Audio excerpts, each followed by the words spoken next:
हे अर्जुन, शास्त्रों में कई प्रकार के यज्ञों का वर्णन है जिनके द्वारा प्राणी देवताओं की आराधना करके उनको प्रसन्न करते हैं। हे अर्जुन, समस्त देवता मेरा ही स्वरूप हैं, इसलिए इन यज्ञों के द्वारा प्राणी मेरी ही आराधना करते हैं। हे मधुसूदन, तुम्हारे कहने का अर्थ है कि यज्ञ कई प्रकार के होते हैं? कृपा करके मुझे उन सब का विवरण बताओ। पार्थ, पहले यह समझ लो कि यज्ञ क्या है।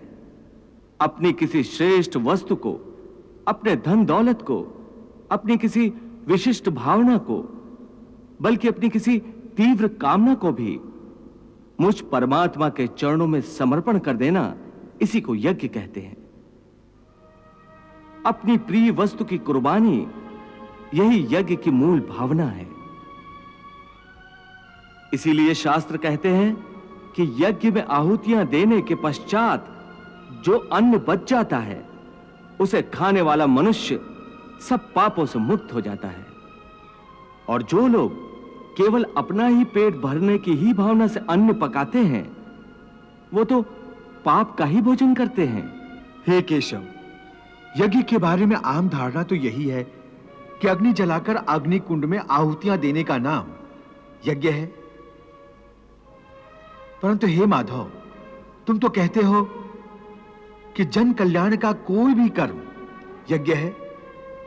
अपने किसी प्रिय वस्तु का बलिदान अथवा त्याग भी यज्ञ है। इसका अर्थ क्या है?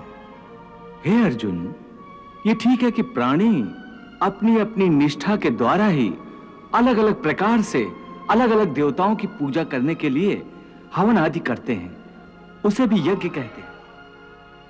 और कुछ लोग परम दानी होते हैं, वो अपने धन आदि का दान करते हैं, वो भी यज्ञ है, उसे द्रव्य यज्ञ कहते हैं। कई योगी निस्वार्थ भाव से विद्या दान करते हैं, उसे ज्ञान यज्ञ कहा जाता है। इसके अतिरिक्त अष्टांग योग साधन की कुछ योगिक क्रियाएं भी ऐसी हैं जिनके द्वारा कई योगी पुरुष आध्यात्मिक सिद्धियों के लिए प्राणायाम की क्रियाओं पर आधारित प्राण यज्ञ करते हैं।